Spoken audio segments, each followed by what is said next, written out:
সমাজটা এই মুহূর্তে আমি যে জায়গাটা দাঁড়িয়ে রয়েছি এখান থেকে ঢিল ছুড়লে পেট্রাপোল সীমান্ত অতিক্রম করে ওপারের বেনাপোল স্থলবন্দর সেখানে পৌঁছাবে।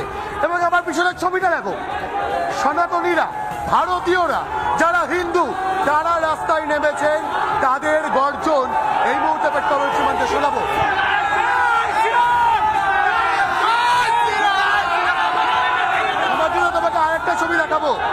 আরেকটা ছবি দেখাবো ঠিক এখান থেকে ঢিল ছোড়া দূরত্বে ভারত বাংলাদেশের যে সীমান্ত, যে পেট্রাপোল বর্ডার, সেই পেট্রাপোল বর্ডার, সেই বর্ডারে কিন্তু বিএসএফ জওয়ানরা তারা এখানে নিরাপত্তা সুনিশ্চিত করার চেষ্টা করছে যাতে কোনোভাবে কোনো অপ্রীতিকর পরিস্থিতি তৈরি না হয়।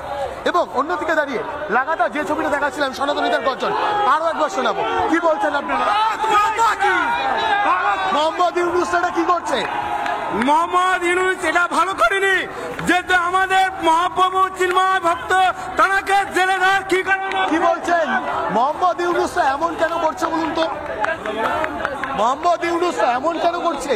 মানে হিন্দুরা কি দোষ করেছে? ও পাগল হয়ে গেছে, খেপা কুকুর।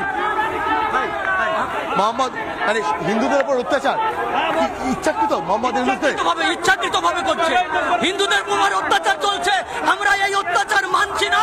আপনার হাতেও আমাদের দেশের পতাকা। বাংলাদেশে বেশ কিছু লোক দেশের পতাকা অপমান করছে। পতাকাকে কেন বলুন তো? পতাকাকে অপমান করছে দেশে কেন? বাংলাদেশে আমাদের মাতা, ভারতবর্ষের যে পতাকা, মাতাকে যেভাবে অপমান করে ছবি তোলা করে যাচ্ছে, তার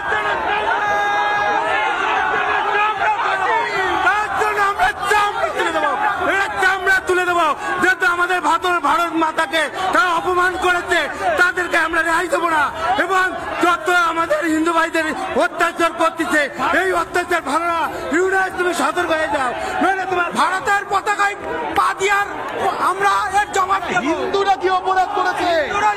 কোনো অপরাধ করেনি, কিন্তু আজকে হিন্দুরা ওখানে সংখ্যালঘু বলে আজকে হিন্দুদের উপরে এত অত্যাচার করছে। আজকে আমাদের গর্জন পৌঁছচ্ছে বাংলাদেশে।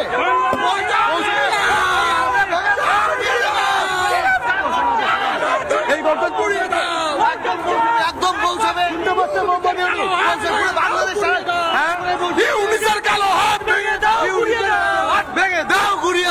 আপনারাও তাই বলছেন নাকি? সমাজটা এই মুহূর্তে দাঁড়িয়ে যারা ভারতীয়, যারা সনাতনী, যারা হিন্দু, তারা প্রতিবাদ করছেন। গোটা এলাকার ছবিটা দেখো, আমার ভিডিও পিনাকি আমার সঙ্গে এসো। প্রচুর মহিলারা তারাও রয়েছেন। হিন্দুদের ওপর এভাবে অত্যাচার হচ্ছে বাংলাদেশে কেন? অপরাধটা কি হিন্দুদের? অপরাধটা কি কেউ বলতে পারবে? অপরাধটা কি বলতে পারবেন? হিন্দুদের কি অপরাধ করেছে? কেন কি অপরাধ করেছে? অত্যাচার হচ্ছে, প্রতিবাদে আজকে আমরা আপনারা আজকে এখানে একসাথে জমায়েত করেছেন, আপনাদের আওয়াজ বাংলাদেশে পৌঁছচ্ছে, কি বলবেন? আরো পৌঁছানো দরকার। হিন্দু রাষ্ট্রের সময় এসেছে। হিন্দু রাষ্ট্রের সময়। মোহাম্মদ ইউনূসরা শুনতে পাচ্ছেন এই গর্জন? অবশ্যই শুনতে পারবেন। ভারতবর্ষের, শুধু ভারতবর্ষ নয়, পৃথিবীর যতগুলো দেশ আছে, আজকের দিনটা ইতিহাস হয়ে থাকবে। আমি আমার ব্যক্তিগতভাবে সনাতন ধর্ম থেকে আমি ওনাকে একটা নিউজ দিতে চাই। উনি যদি 15 দিনের মধ্যে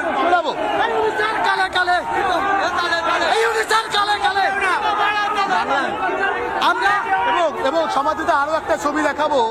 এখানে প্রচুর বেলুন রাখা হয়েছে, যে বেলুন উড়িয়েও বাংলাদেশের কিন্তু মোহাম্মদ ইউনূস বার্তা দেবেন। সেই বার্তা দিতেই আজকে জমায়েত। ভাস্কর, তোমার কাছে যেরকম জমায়েত দেখতে পাচ্ছে, পিঙ্কির কাছেও কিন্তু একই রকম গর্জন শুনতে পাচ্ছি। সরাসরি চলে যাবো পিঙ্কির কাছে। পিঙ্কি,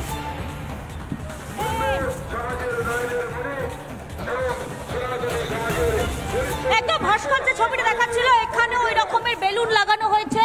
আমি দেখতে পাচ্ছি গেরুয়া রঙের বেলুন লাগানো হয়েছে, যে বেলুনগুলো উড়িয়ে বার্তা দেওয়া হবে, বার্তা স্পষ্ট করা হবে। দাদা, এই বেলুনগুলো কি করা হবে, উড়ানো হবে? বেলুনগুলোর মধ্যে চিন্ময় মহাপ্রভু আমাদের যে আছেন তার নিঃশর্ত মুক্তি চাই। সেই এইটা বেলুনের সঙ্গে বাধা হবে?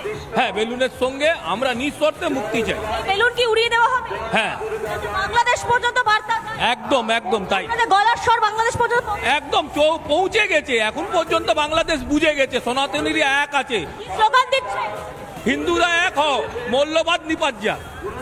একদম তুমি দেখতে পাচ্ছ এই ধরনের বেলুন ফোলানো হচ্ছে।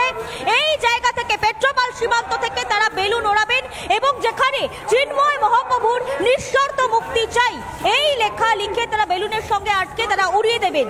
কারণ আকাশে কোনো রকম কোথাও গিয়ে যেন কোথাও বাধা নেই। এই বেলুন, এই চিন্ময় প্রভুর নিঃশর্ত চাই লেখার বেলুন, সেগুলো পৌঁছে যাবে বাংলাদেশ পর্যন্ত। আমরা একটু দেখানোর চেষ্টা করব। প্রচুর প্রচুর মানুষজন, প্রচুর কাতারে কাতারে মানুষজন এসেছেন ভারতে, হাতে ভারতের জাতীয় পতাকা নিয়ে তারা এসেছেন। আমরা একটু দেখতে পাচ্ছি একজন জাতীয় পতাকা নিয়ে এসেছেন। দাদা, জাতীয় পতাকা পেট্রোপল সীমান্তে ওড়াচ্ছেন, ভারতের জাতীয় পতাকা, যে জাতীয় পতাকার অবমাননা বাংলাদেশ করেছে, কি বার্তা দিচ্ছেন এই পতাকা? আমরা বাংলাদেশের প্রতি ধিক্কার জানাই। আমাদের হিন্দু সমাজকে সনাতন ধর্ম ওরা অবমাননা করছে, তার জন্য আমরা এত সমাবেশভাবে এসেছি যে সনাতন ধর্ম নিয়ে এরা এত পরিমাণে খেলা করছে, তাই আমরা বাংলাদেশ সরকারকে ধিক্কার জানাই এবং ইউনিট সরকারকে সনাতন ধর্মাবলম্বীরা মেনে নেবেন না, তারই বার্তা কোথাও আজ পেট্রাপোল সীমান্ত থেকে দেওয়া হচ্ছে। চিন্ময় কৃষ্ণ প্রভুর নিঃশর্ত মুক্তির দাবি জানানো হচ্ছে এই পেট্রাপোল সীমান্ত থেকে। এই গর্জন ইউনূস সরকারের কানে কি পৌঁছাচ্ছে? আমরা অপেক্ষা করব তার প্রতিক্রিয়ায়। দেখা যাক আর কত আইনজীবীকে তিনি মামলা দিতে পারেন, আর কত হিন্দুর উপর অত্যাচার চালাতে পারেন। এর পাশাপাশি আমরা নজর রাখবো সুকান্ত মজুমদার, তিনি বাংলাদেশের এই পরিস্থিতি নিয়ে রাজ্য সরকারের ভূমিকা নিয়ে কি বলছেন, এবং তৃণমূল সাংসদ সুদীপ বন্দ্যোপাধ্যায়, যিনি সংসদে বাংলাদেশ ইস্যুতে আলোচনার দাবি জানিয়েছেন এবং একই সঙ্গে তার বক্তব্য কেন্দ্রের পাশেই আছে রাজ্য সরকার।